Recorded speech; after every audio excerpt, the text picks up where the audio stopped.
Thank you. It's just a real pleasure to see so many of you out here on a Saturday, and it's Brown is really prospering. Those of you who haven't been back for a while, it's just a good time to be at Brown. So I'm happy to. I want to talk about my book for a while, but I'm happy to change the subject. If you want to, okay, then enough Hellfire, enough book talk. Let me ask some questions about Brown. So feel free. I'll talk for a while, and then we'll open to the floor to give and take. And you can. It's not a class, and there's no test, so anything you want to talk about is okay with me. So let me tell you a little bit about my the book I wrote a couple of years back, Hellfire Nation. There's something about America. I was trying to get a handle on it. There's a lot of ways to illustrate what it is, but let me just give you one of them before I really get to my lecture. I was doing a session at the American Political Science Association annual meeting on morality and politics in America. About 150 people there, and everybody's engaging. They're all political scientists. There's 5 guests from England watching all this, and sometime in the middle, I just say, okay, who believes in God? Just raise your hand. And about 3/4 of the people, they're academics, so you've got that random quarter, but still about 3/4 of the people raise their hands. And so we go on from there. I think, okay, we got him. The English people come up to me afterwards, and I think they're going to say, gee, what an interesting... No. They say, they all believe in God. They're puzzled. And one woman said, and they seemed so intelligent. It was a puzzle for her. See, we're different than most European countries, and what I wanted to get at in this book was what's going on here, and how does it affect the way America works? Those of you who've recently taken my class, well, a lot of this will be familiar stuff, since everything I think gets into my classes. But I want to start with 3 snapshots of different pieces of this, and then we'll go through it a little bit more systematically, and then I'll shut up. There's an old John Kenneth Galbraith line that professors, you start them talking and they wait for bells to ring, and they don't stop till the bells ring, but I won't do that. So anyway, snapshot number 1. I was doing a study of AIDS providers back in the late 1980s. And I was going around the country interviewing different people. Now, those of you old enough to remember what AIDS was like in the mid to late 1980s, just remember the fear it engendered. No one was quite sure of the paths of transmission and so forth. So that's just as background.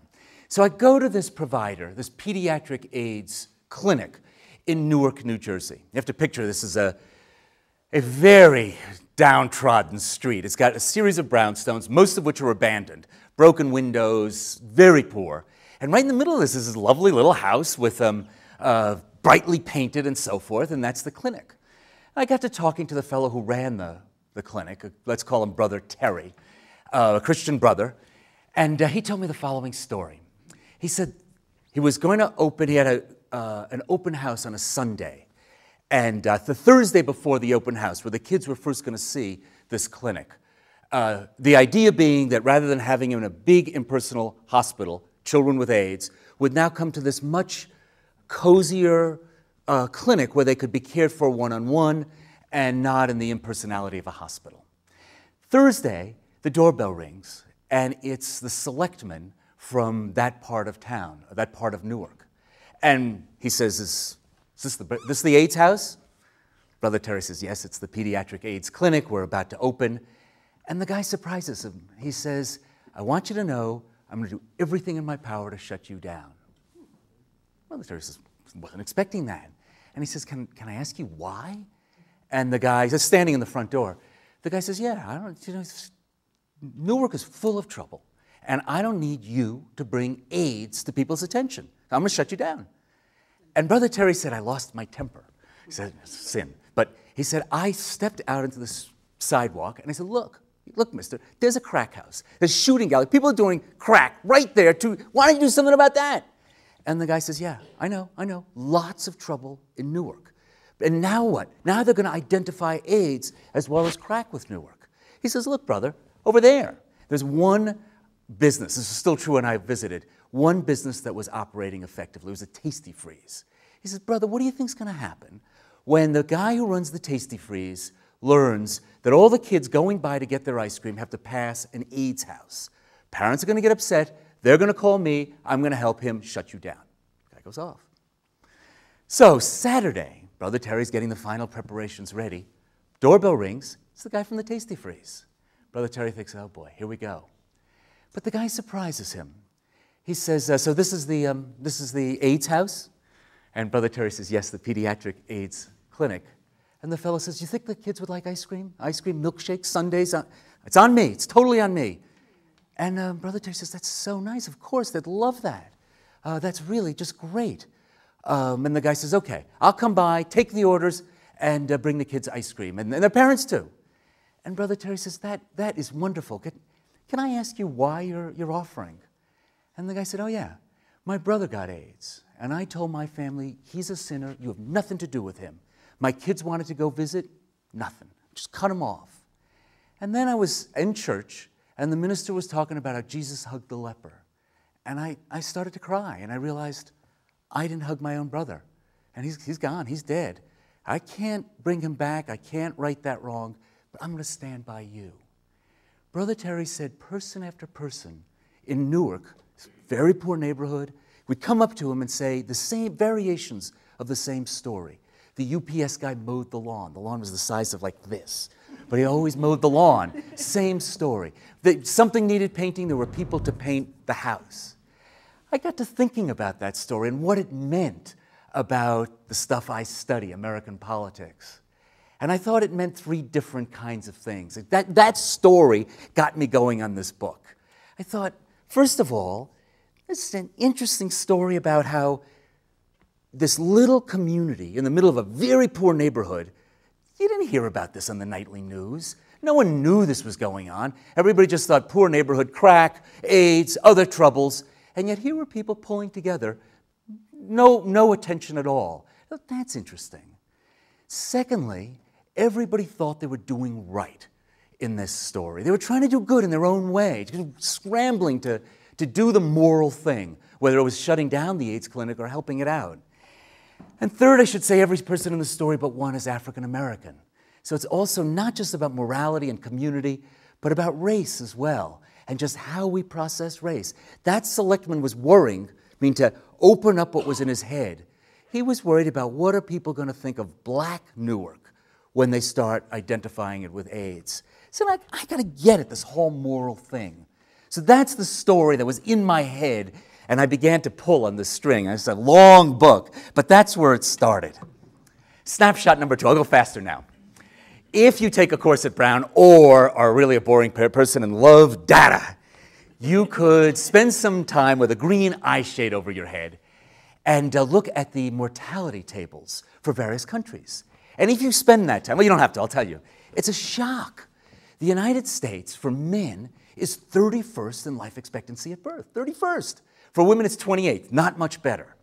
By almost every measure, almost every way we measure health, we're way behind the other industrialized countries.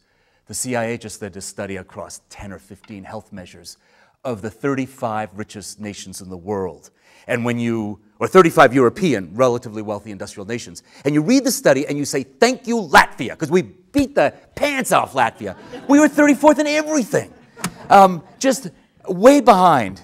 So the Japanese baby who's being born right now is going to live 3.5 years longer than the American baby that's being born right now. And the Japanese kid's going to smoke. So imagine if our men's Olympic team at the Summer Olympics came in 31st. Can you imagine it? There'd be hearings, Congress would be all over it. Well, we come in 31st in the Health Olympics, nothing. Not even in the newspapers.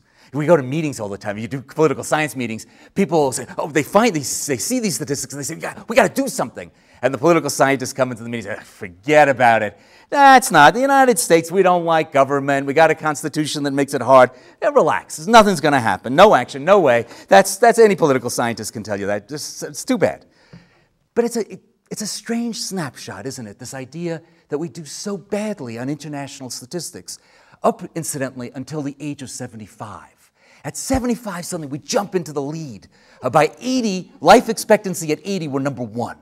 So not so good for kids, not so good for 50-year-olds. By the time you're 80, you're golden in American statistics. But political scientists have no problem with this. Of course we're not going to do it. Americans don't like government, and the Constitution makes it hard to do anything, so nothing's going to happen. And, I taught this for a while. If you took a course from me long enough ago, no, you're not long enough ago, you would have gotten this story. Yes. But then I started looking at some other statistics, last bit of statistics. If you look at our jail data, it's amazing. We've got 2.3 million people in jail right now. It's 1 out of 100 adults in America is in jail. And if you look at prison, prisons are state and local, and prisons, probation, and parole, we have 1 out of 33 adults in the criminal justice system. Our incarceration rate, which used to be about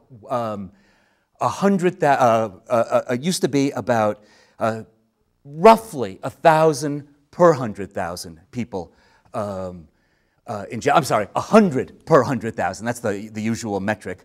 Has gone up so that now we're at about, goes up every year a little bit, but last statistic, 748 per 100,000. So from 100 to 748 per 100,000. If you look at other wealthy nations, Canada is 107. Mexico, not such a wealthy nation, 191. Germany, where's Germany? 90, yeah, there you are, 93. So we're up there, 748 per 100,000. We put lots and lots of people in jail. One more twist. Look just at the African American population, and that number is not 748, but 7,110 per 100,000. Huge. And I know what you're thinking, but you're wrong. It's not crime. By the OECD data, compared to other wealthy nations, we're about average on crime. That is to say, your stereo is as likely to be stolen in London or Paris as New York or Boston. I don't know about Denver, but we're about average. Violent crime go down 25% in the last 2 decades, but the prison rate just keeps going up. Up 2.6% last year. Now, the guy comes down from Mars, he comes out of a spaceship, and you tell him we got a very weak government. Political scientists always say that. Don't like government, constitution, checks and balances, never get anything done. And the guy from Mars says, I'm looking for national health insurance, check. I'm looking at your prison system, and you guys don't have a weak government. You're just deluding yourselves. What's the difference? We got 2, you could call them crises, horrible health statistic, and extraordinary jail statistics. But they come into completely different stories about how we use our public policies. Not so much in the health case, very much in the jail case. And it raises a puzzle for political scientists. And that's the puzzle that I think morality answers. You see, I think all 3 of these snapshots raise the same issue. And that issue, as I see it, is us versus them. The United States is always, the American population is always trying to figure out who are we and who are they. It's always the good versus the not so good, the safe versus the dangerous, our community versus the outsiders. A powerful force runs across our politics, and I think it's based in a moral sense. We're moral, they're not. The good versus bad people story explains, in my view, an awful lot about American politics. So, 3 snapshots, and I think what keeps them together, what ties them all together, is this moral sense. Who's us, who's them, who's good, who's bad. All right, that's my introduction. Let's get down to business now, right? Let's do some political theory. Remember political theory? There's a whole story about America. I want to tell the traditional story and then give you my version of the story, okay? And I think these 2 stories help explicate, it's a word very popular in academia these days, help explicate my 3 snapshots. Traditional story. If you went to school, if you took a course from most political scientists circa 1991 or earlier, this is all you heard. Here's how the story goes. It's from Tocqueville. Americans are people who got into boats and sailed away from old world stuff. They sailed away from kings, from oppression, from feudalism. And what do they sail to? An open land where any person, any man, let's put women aside just for now, we'll get back to them. Vast land, everybody's born equal. You want to be rich? There's the land, go farm. You work hard, you're talented, you succeed. You don't succeed? Well, what was it? You didn't work hard enough or you weren't talented enough? Those are your choices. Destiny is in your own hands. It's not like Europe where destiny is all bound up into great hierarchies. Any person can succeed. All they need is talent and hard work. The result is we don't need government. What government's just going to muck it up? You're Westerners, you know what I'm talking about, right? So what's the result? We've got a country that believes in individualism. Tocqueville just was amazed at how Americans were all about individualism, and we celebrate markets. Tocqueville also noticed that, markets. Harry Ward Beecher, famous 19th century preacher, used to say, no man suffers from poverty in this land unless it be more than his fault, unless it be his sin. Ted Turner updated. Ted Turner, not quite a Brown graduate, got kicked out. Oh, are we sorry that we did that? But Ted Turner's line, money is how we keep score in life. That's the American vision. They don't think that way in France, but we do. And the result is we resist government, believe in individualism, celebrate markets. Now that's the story out of Tocqueville. Lots of other academics and scholars have picked that up. Very briefly, there's a political theory behind this, which is called liberalism. Not liberalism like Ted Kennedy, but liberalism like John Locke. The idea is that you take the private sphere and you make a sharp line between the private and the public sphere. Locke came to this because he was so sick of the religious wars that had been tearing Europe apart through the 1600s. By 1691, he said, look, what people believe in private life, that's their business. However strange it may seem, wrote Locke in 1691, the lawmaker had nothing to do with virtues and vices. Leave all that aside.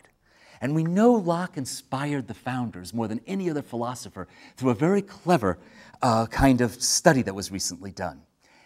A historian, David Hacker Fisher, sent his graduate students out to every founder's house that had been maintained that they could find. Because it turned out during the founders' generation, there was a mania for putting busts on furniture. And he told his grad students, count the philosophers. Locke, Locke, Locke. They all had busts of John Locke in their furniture. They were influenced by this idea. Look, if you set up a political system, what you believe in your private life, that's your own business. What happens in politics, that's our politics. But what you want to believe, what you want to pursue in politics, government doesn't have anything to do with that. In the traditional story, our government is founded on that distinction. Do what you want in your private life. Government is about the public sphere. So, that's why it's so hard to get government action. It's private. We don't want government in our private lives in the traditional story. The fiercest debates in the traditional story in American politics are about the private-public distinction. When we were arguing, just give you my favorite example, you'll remember this if you took a course from me. When we were arguing about Medicare, the American Medical Association cut a record which perfectly illustrates this line between private and public. They had an actor read the script and then had every physician's spouse come in, play the recording, and then ask, it was assumed, her friends to write the letters opposing Medicare. It's 1963.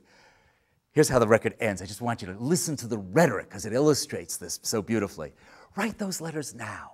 Call your friends. Tell them to write. If you don't, I promise you, this program will pass just as surely as the sun will come up tomorrow. And behind it will come other federal programs that will invade every area of freedom as we have known it in this country, till one day we will awake to find that we have socialism. And it's Medicare. And if you don't do this and I don't do it, one of these days we will spend our sunset years telling our children and our children's children what it was like in America when men were free. Look, other countries don't talk about health insurance this way. We do.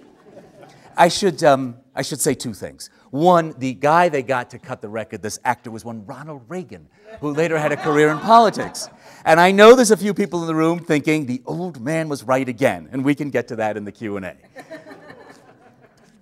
By the way, so here we have this this country where private and public sharply divided. I'm still in the traditional view, by the way. Private and public, but sharply divided. We don't really like to let government into the private sector, at least in theory. But there's a little problem with that because Medicare passes within the next 2 years. How? Well, there's a couple of things political scientists traditionally say. There's crisis, there's skill, and there's the long sets of negotiations. But skill, we often forget. We often overlook skill. Take Medicare. The usual story goes like this. JFK gets assassinated, huge 1964 landslide. Everybody's a Democrat, all the Republicans defeated, and Medicare becomes inevitable. There's just no Republicans around to stop it. Wilbur Mills, famous congressman from Arkansas, fought it for years, decides, well, this thing's going to win. I might as well be the hero. Takes Medicare, only hospital care, takes an opposing Republican bill, puts it in there, and that was Medicaid, then doubles the size of Medicare and says, here's my bill, passes it right through. They find out Johnson's aides come up to him and he goes, oh my God, Wilbur Mills, he's tripled the size of this program. We'll never be able to afford it. What should we do, Mr. President? Johnson says, well, I think I'll go call my brother. He starts to walk away. His aides say, Mr. President, what do we do? And he says, don't you know the story? Every Texan knows the story. I know I'm in Colorado. I should not talk up Texas, but Johnson, what can I do? So Johnson tells him the story. He says, it turns out there was a trainman. They have an IQ test for guys who do the switches on trains. And there's this one guy, they get him there by the train track and they say, train going north 50 miles an hour, train going south 50 miles an hour. You're standing by the switch, what do? And the guy says, oh, I go call my brother. Look at him, it's not the right answer. Why? Well, he ain't never seen no train wreck before. Lyndon Johnson. Message, let Wilbur Mills do his thing. Wilbur Mills does his thing. So the thing passes. The thing gets through the Ways and Means. Wilbur Mills does it. And we've got tapes because Johnson taped his conversations. And so Wilbur Mills and all the Democrats, we got it through Ways and Means. And they're expecting Johnson to celebrate. Here's the quote. Was just released about 2 years ago. Johnson knows that the Rules Committee are the people who puts it up to the floor of the House for the full vote. And the chairman of the Rules Committee doesn't like Medicare. He's going to try to stop it. So here's Johnson. He goes, get that thing through the Rules Committee like tomorrow. Remember this, he says, 9 times out of 10 I get in trouble because the bills, they lay around and it stinks. He's worried that the AA may mobilize and stop it. It stinks. You know what? It's like a dead cat on the door. For God's sake, don't let dead cats stay on your door. They sit on the porch. They stink. Mr. Rayburn, the celebrated Speaker of the House, used to say they stink and they stink and they stink. When you get that thing out of committee, you call that son of a bitch to the floor of the House before those bastards can write their letters. Sorry, LBJ, a little bit salty language. Contrast Bill Clinton. A year before he finally put his proposal before Congress, and by then it was too late. Johnson knew. He knew every step of the way. There's 10 different stories. One of them, we were amazed. We were listening to these tapes in the Johnson archives. He was in on the secret with Wilbur Mills. It was his idea. He told Wilbur Mills. Wilbur is like, how can I support this? I've been opposing it. Johnson says, change it. Maybe you can make it bigger. Johnson says, you'll get all the credit. No one will know I was in on it. It's all yours. Wilbur kind of likes this. He wants to be vice president. Johnson never told us so. His closest aides still think it was all Wilbur Mills. It wasn't until these tapes became available last year that we now find out that Johnson was way in on it. He was such a skillful politician, he was going to give all the credit away. He did give all the credit away, and Medicare passed. So, normal story of American politics. Very hard to change things. It took 15 years to get Medicare through, and if you're interested in national health insurance, we start counting in 1919. It's still not through. Crisis, war, depressions, they make great change. And skill. We always underestimate skillful politicians. They can do amazing things. Johnson was a very skillful politician. Okay, traditional story. Very hard to get anything done in American politics. Stalemate all the time, boring. Alternate story. Here's my story. Moral politics. Start in the same place. Americans sail away from the old world. But I have a slightly different version. They come ashore, and they have this time. They're Puritans. The Puritans come ashore in 1628 and then 1630, 12,000 of them, and they have this tough question to answer. Who are we? In England, it was easy. In England, if you're a Puritan, the crown is chasing you all the time, right? They're roughing you up. They're putting you in jail. In America, you got the whole place to yourself. So you got to decide who you are. There's a famous sermon by Thomas Shepard in 1636. Here, he said, there are no enemies to drive us to heaven. What are we going to do? They came up with a beauty of an answer. We're the community of saints. See, in the neo-Calvinist universe that they believed in, they believed that the people who would run the city on a hill would be the people who are preordained by God for eternal salvation. That's a beauty, isn't it? What a great way to choose your leaders. They had whole rituals to figure out who were the saints. If you were healthy and rich, you were probably going to heaven because God must be smiling on you.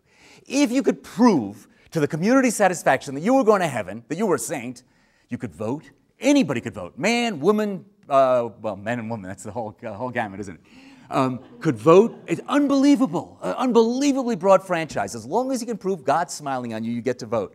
You can hold office, you get full membership in church. So we have, on the one hand, this very democratic society, if you can prove that God loves you. Now, there's a whole lot of people who are not so sure. They haven't proven themselves yet. They had all these rituals, as I say. They were expected to follow the saints. And then every community had people who you kind of thought were going the other way. And they had to get kicked out. So witches, of course, were hung or executed. The Native Americans were clearly agents of Satan. They had to be slaughtered.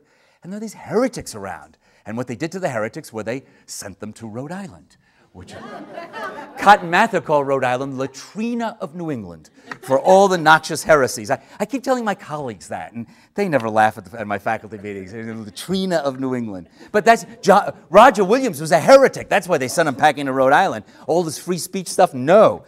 So here's an amazing society. Moral standing. Moral standing defines leaders, decides who gets privileges, defines the us, and also identifies the them. Two final dynamite twists to the Puritan story. Twist number one. Just before they go ashore, the governor, John Winthrop, gives that beautiful and famous sermon. We shall be as a city on a hill, the eyes of all people upon us. It's taken from the Sermon on the Mount. It was pure chutzpah. Nobody cared about these people, but they believed it. They really believed the whole world was watching. In fact, if you read the whole sermon, what Winthrop says is if God is going to prosper in the world, it's up to us. It is the most arrogant speech and beautiful speech at the same time imaginable. And they all believed it. Now, if you've ever had a recipe for meddling with what the neighbors are doing, that speech is it. Okay, we're the city on a hill. We got to behave, and it's God's place on earth is in our hands. So if someone's not behaving so well, you've got to set them straight. That's dynamite twist number one. Dynamite twist number two is it's an immigrant nation. The first immigrant regulations are 1637 in New England. So we're the model for mankind. We got our society right. And here come the Irish Catholics. They're Catholic, for crying out loud. And then the Jews, the Italians, the former slaves, Latinos, Muslims, always the same question. Do these people understand the values that made us a great nation? So just imagine the city on a hill thinking, oh boy, what are these people? They don't even believe what we believe. That combination, city on a hill, all these new people coming, that'll keep your culture war going year after year after year. Now, the Puritans burst out of New England. They conquer the South. Baptists are basically the purest of the Puritans. They conquer the Midwest. By the Revolution, about 80% of the American population is professing some variant of Puritanism. And the trope, the metaphor of the city on a hill maintains itself, doesn't it? Well, you know any other speech repeated by Ronald Reagan, Mario Cuomo, Howard Dean, and Dick Cheney? City on a hill. It animates all kinds of American projects. Start the Federalist Papers, page 1. If democracy is going to survive in the world, it's up to us. Again and again, the war in Iraq. If democracy is going to survive in the world, it's up to us. Us and them, always cast in these moral terms. You see it all the time in our politics. The deserving versus the undeserving poor. The good people versus the dangerous people. Scary foreigners and good Americans.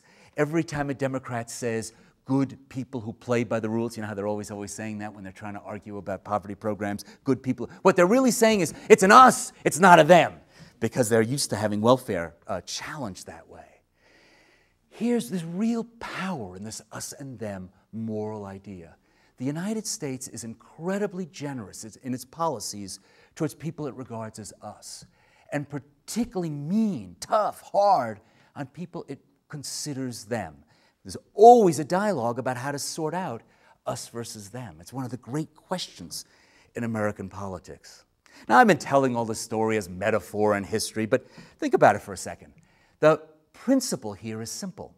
What the Puritan story does is it takes that great Tocquevillian distinction, Lockean distinction, private sphere, that's your business, public sphere we'll argue about, and says, no, I don't believe in that line at all.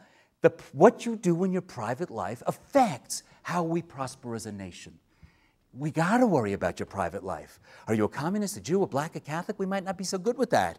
Do you drink, take drugs, smoke? Same-sex marriage, what you're doing in your private life might have real impact on our public lives. We have this great recurring debate. Something people are doing in private affects how well the country goes. There's lots and lots of examples. I have a whole book that basically shows again and again, look, here's another example. And you can, I won't belabor the point, but except to say, I'll just give you one example. Jacob Riis, I'm sorry, I can't help this.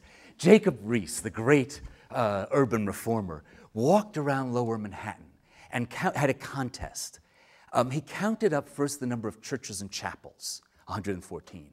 This was below very Lower Manhattan, Bowery on South. And then he counted out the saloons and bars, and there were like 1,500. And their services were better attended. And he says, now what explains this? And he says, if you wander these streets, you'll find, and he starts listing them, Irish communities, Italian communities, Jewish communities, Chinese communities, Bohemian communities. What you won't find in the primary city of America is an American community, and it's the foreigners who drink, particularly the Irish and the Germans. Germans were terrible, the Irish even worse.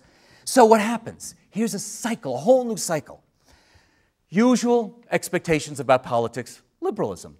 What you do in your private sphere is your own business, protected by the Constitution and rights. And then someone says, but those people are doing stuff that threatens us all. It's immoral, we've got to stop it. When that charge sticks, our politics change. Oh, we got to do something. We can't let them keep doing that. We're much quicker to suspend rights when we think we've got a kind of danger at hand. So again, if you want to get something done in politics, if you can persuade the rest of the community somebody's doing something and it's dangerous, you can get your legislation right through. Liberals and conservatives both play this game. My favorite illustration of this, incidentally, you want to build a program, you build it to help us. You want to block a program, you block it because of them. My favorite, and that's how you get 2.3 million in jail. But let me give you my favorite illustration. During the Clinton health reform, we had, of just this point, we decided it would be good, what was the term, education, to have a series of debates in Rhode Island to educate the public. It wasn't such a good idea as it turns out, but I'm getting ahead of my story. And so the older Senator Chafee, John Chafee, and I decided we would do 3 debates. In the first debate, it was held in Rhode Island College. It was this great debate. So the Clinton reform is terrible, and I'm the Clinton reform is great. And he didn't entirely believe that, and I didn't entirely believe it, but we played our roles. So I'm thinking, okay, and during this debate, I was slaughtering him. It was just great. And I was slaughtering him not because of better debating skills, but because in the front there were all these college students who thought, well, we want Canadian national health insurance, but we'll settle for Clinton. So every time he talked, they were like muttering. But they weren't so bad. It was the people in the back. You see, the Grey Panthers decided to all appear in mass. And there was one guy in particular, great shock of hair, who kept saying every time the senator talked, "That's baloney!" He didn't say the word baloney, but you know what I mean. "That's bull!" And he didn't realize he was talking so loud. But it was just, and so everybody's laughing, and this is great. It's like my audience. So every time I talk, there's all these cheers, and every time the senator talks, they're just letting him have it, particularly the guy in the back with the big hair. So all we have to do is bring this home, and we're golden. And with about a minute to go, the senator says, "Professor, when they call you professor, you're in trouble. If it's Jim, you're golden. If it's like Mr. Morone, okay. But professor, it means, okay, so trouble's coming." He goes, "Professor, you idiot." He says, look, this isn't going to work. He says, and he gives me the look like, let's get down to what's really on here. He says, how you're going to put the crackheads in the city of Chicago into the same community pool, the same insurance rating scheme, same healthcare alliance as they called it, with the hardworking people in Cook County? You think that's going to work? And I think, oh, that's a great distinction. Let's see, hardworking people in the suburbs, crackheads in the city of Chicago. So I turn safely, 1,000 miles away, no Rhode Island reference here. So I turn to my audience, and they're like, oh, big problem. And this was not the best moment. I kind of yelp, and I said, wait, Senator, not everybody in Chicago is a crackhead. I mean, we've got hardworking students and single moms holding down 2 jobs. Oh, yeah, single moms. That's another problem. The whole audience flipped on a minute. 1 minute, were thinking, okay, we've got this problem in our healthcare system. These are liberals. These are real liberals. We got a problem in our healthcare system. Let's solve it together. A common problem, us. The senator goes, no, no, no. It's not us. It's us and them. Crackheads, single moms. And even an audience of dyed-in-the-wool, screaming liberals thought, yeah, that's right. The senator, who would not have used this trick very often because he was a great guy, understood the power of how you define the American community. And I think that's made things like national health insurance very difficult. This constant concern about who's us and who's them, and no surprise. City on a hill, constant influx of new people, constant debate. Who is us? Who is them? Now, if that sounds kind of depressing, let me say that us and them changes all the time. I have a picture in my book of my grandfather and his cronies in 1935. They're smoking cigars, they've just had a big meal, and I juxtapose it to a quote from the 1900s by Teddy Roosevelt's advisor on the immigration problem. Roosevelt was so frightened that the Italians and Eastern Europeans would destroy America. And here's this picture of these very well-dressed men who are now prosperous. In 35 years, we went from scary us to, oh, prosperous gentlemen, and very much a part of us. If you read American history, what you see again and again is this debate as different groups, some moving smoothly into the us, and others having the time of their lives battling with political leaders and politicians constantly trying to figure out, how do we decide about this or that group? Okay. I gave you 3 snapshots. I told you liberalism, the classic way to look at the world, moralism, a whole different view of the world, and with very different theoretical structures. Great line between private and public, or the line vanishes, and what happens in private lives becomes crucial. There's a variation on moral politics that we often overlook. It's the social gospel variation is the way to think of it. If the Puritan idea is, look, individuals will screw up the body politic, we got to stop them from behaving badly, the social gospel says, no, no, no. Individuals are the victims. It's the social system that hurts the individuals. When I was in college, we used to talk, some of you remember this, we used to talk about the system all the time. We had no idea what we were talking about, right? But we were standing in a great American tradition that thought it's not individuals, it's the system as a whole. It goes right back through history. It's race or underprivilege or economic bias. And the moral story is build a good community and you'll take care of the people who are problematic. From the Puritan perspective, this is just crazy. Those people are bad, and simply coddling them doesn't do you any good. Jane Addams shocked her contemporaries in 1906 when she wrote a book on prostitution and suggested prostitutes aren't depraved, they're deprived. It's an economic thing that pushes them into prostitution. People thought Jane Addams had gone bonkers. She was part of the social gospel movement. Martin Luther King is the greatest example. I am necessarily my brother's keeper because I'm my brother's brother. Anything that impoverishes the poor impoverishes us all. Anything that enriches the poor enriches us all. Classic social gospel vision. And it's not so hard to keep the social gospel in mind when you've got a Martin Luther King wandering around giving those speeches. Roosevelt was another classic social gospel. When he talked about putting Social Security into place, he talked about all the 80-year-olds who had nothing, had nowhere to go, no resources at all, and we had to help them. From this social gospel perspective, having life expectancy that's 31st is a horrible thing. It's a sinful thing. For the Puritans, the answer is people are behaving badly, and we're suffering the consequences in our statistics. From the social gospel perspective, no, the system is busted. It's inequality, it's economic troubles. That's why we're 31st in life expectancy at birth. 2 moral visions about a purely medical issue, why our health care isn't better. This is a great debate within the moral frame. Puritans, it's the individuals at fault. Social gospel, no, it's the system. Well, let me summarize, say a couple more things in conclusion, and then let's open it up for conversation. Liberalism, classic liberalism, says let the markets rip. That's what America's about. That's the American view. And if that's your view, you'll be happy in political science about half the time. And ironically, it's known as liberalism, this view, this Lockean view. I think the source of an awful lot of power and government action, however, is moral sense. And it comes in two forms. What I call the Puritan. There's bad others out there. They threaten all of us. They're taking drugs. They're going to threaten us. The imperative is to control them. 2.3 million people in jail. Alternatively, social gospel. We got to worry about the whole community. We absolve individuals and look for systematic causes. Now, you're trained. Most of you went to Brown. If not, you know people who went to Brown. You're educated. You're thinking, wait a minute, professor. Isn't that a little simplistic? I mean, surely the real world is somewhere in between. And it's true. If we were just having a seminar here, you'd say, well, a little bit of one and a little bit of another. But we're talking politics. And politics tends to go in a great pendulum in the United States. Here's the way to think about it. If you went back and looked at Time magazine in 1966, the framework, the assumption, what's just in between the words on the page is social gospel.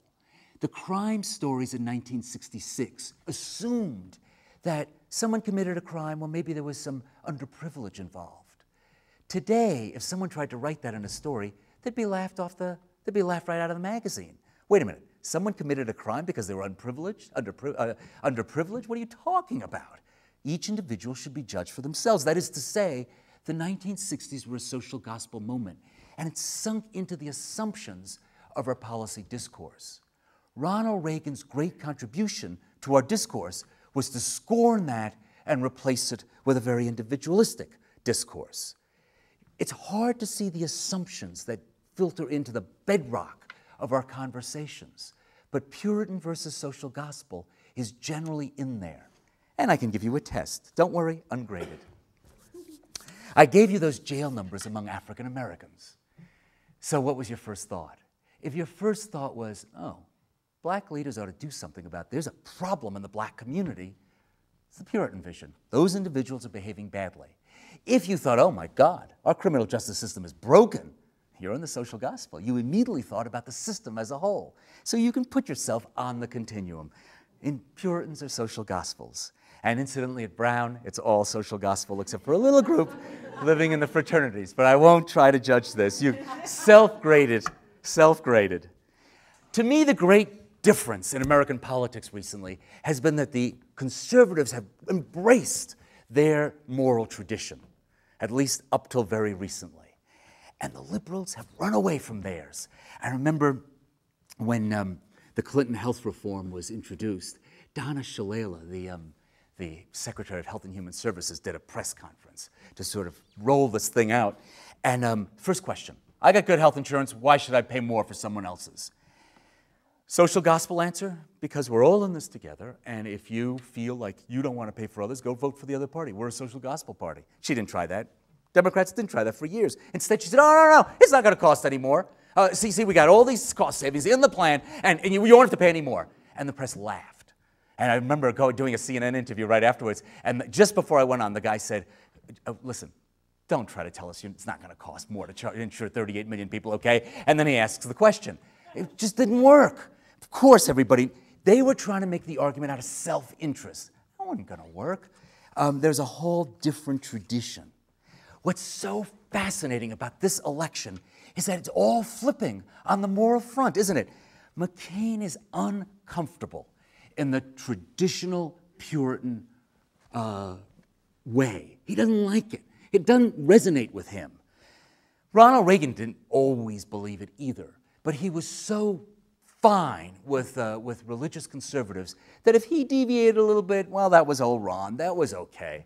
Reagan really had this heart. The staff used to cull letters he used to get because if someone said, oh, I've got all these problems, Reagan would reach out and write the person a check and send it to him. Staff thought, this isn't any good. So he wasn't really a Puritan, but, the Puritans loved him. And with no one ever doubted George Bush's moral commitments. But McCain, the old-line Puritans are going crazy. What do you do with this guy? He didn't believe what we believe. And on the other side, what are the Democrats doing? Well, they're doing a lot of stuff, But Barack Obama's appeal is a traditional, moral, religious, social gospel appeal. If you listen to it with the language of social gospel, that's the language he's talking all the time.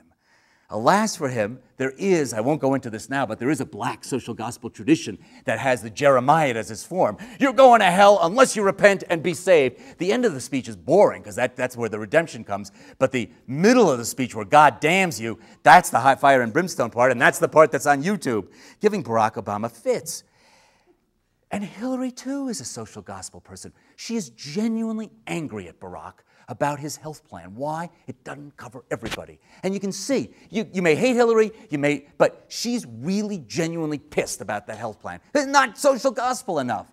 It's fascinating to see the great change moment in American politics. Well, we'll see what happens with it.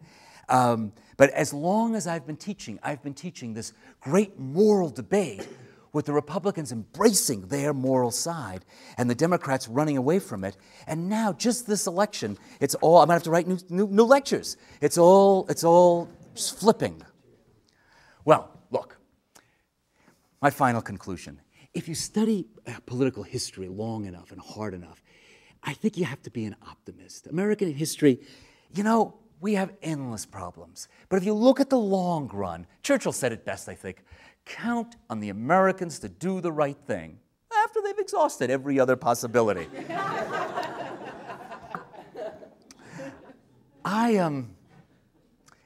We're at a very interesting moment with this pendulum that always swings back and forth.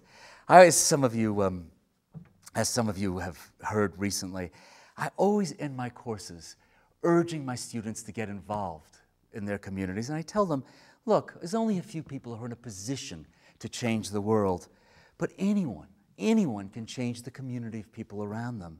And everybody can change their immediate circle. Tocqueville, that great liberal thinker in American politics, used to write again and again. He was fascinated about America.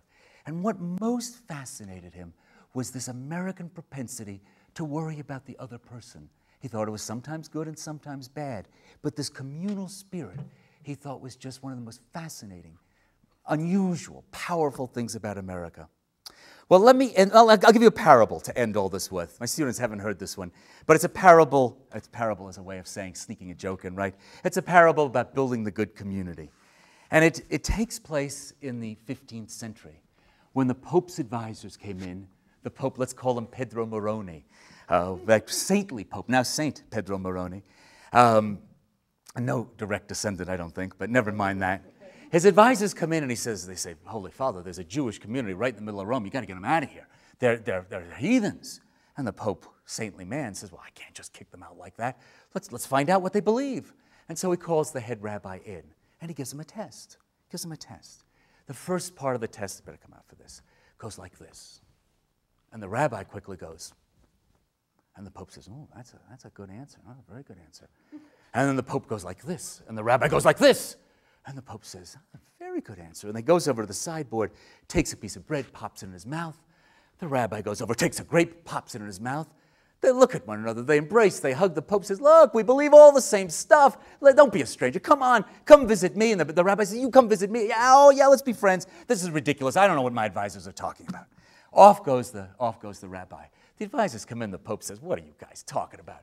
And you can't really question the Pope, but you can ask him about his methodology. And that they do. They said, Holy Father, what went on there? The Father said, it was obvious. I said, I'm the spiritual leader of the entire universe. And the rabbi said, only down here. He reminded me of humility. He was absolutely right, absolutely right. And then I talked about one God, and he came back quick as a flash, but two, God the Father, God the Son. And he missed the Holy Ghost, but you guys can't even explain the Holy Ghost. That's all right. You get partial credit on that. And then I took bread, symbol of the Eucharist. He took grape, symbol of the blood. It's perfectly orthodox. Please, no more trouble. Meanwhile, at the same moment, the rabbi comes back, and people are around, Rabbi, what happened? Rabbi says, typical, tough negotiations. He starts with his demand. You people get out of here. I said, no, we're staying right here. Negotiations. And then he escalated to threats. I poke your eye out, so I escalated. I poke both your eyes out, and then we shared a light lunch. That's my parable. Build a good community.